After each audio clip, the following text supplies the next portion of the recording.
To be an excellent teacher, you have to be driven. It's a matter of doing whatever it takes. Children first, whatever it takes. And you have to remember that it's about the kids.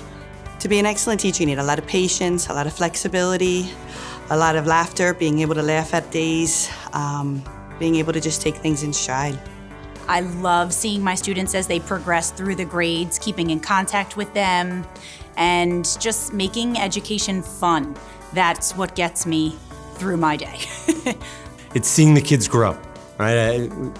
Seeing what they come to you like in the beginning of the year and kind of how they leave you at the end of the year, both academically and just as little people, their character. Most of my students have never enjoyed math, and they always say, I can't add, I can't do anything to that effect. And I'll say, you can do this, and we will do this, and I'm gonna get you to enjoy math. You won't love it, but you'll at least like it, and you'll enjoy being in my class.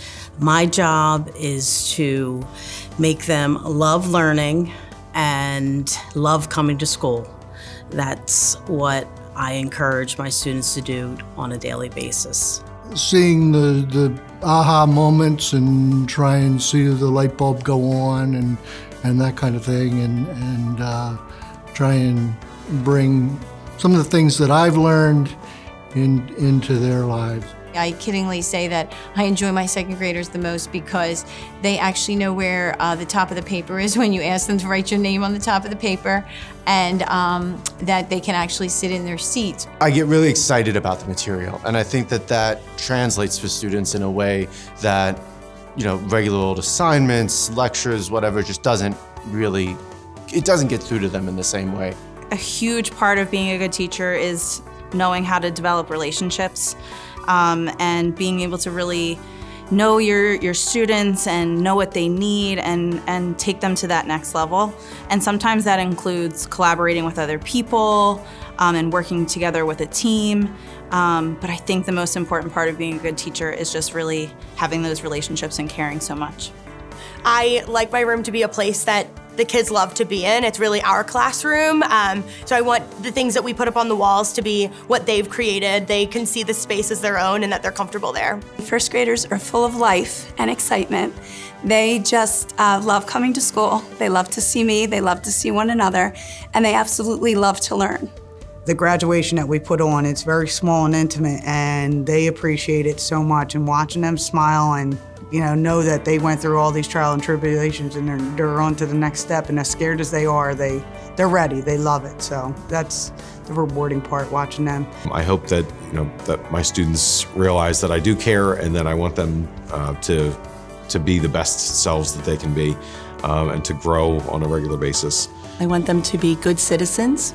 I want them to be respectful to one another. I would like them to be responsible and safe. I'd love them to be lifelong learners, and music is such a big part of my life that I hope that they always keep a song in their heart.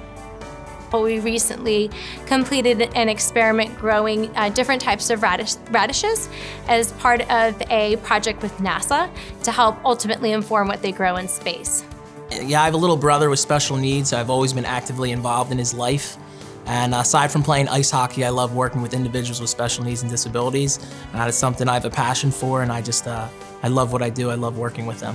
Relationships that I've developed over 34 years of teaching with my students, with my players, I'm also a coach, is second to none, and it's something that is just very fulfilling every day. I really didn't think about being a teacher when I was younger because I only had white teachers. But when I went to middle school, I had an African American teacher for math, and it just opened up a new world for me. And I just said, I can do this. Education is for me also. And so that's when I began my journey to become a teacher.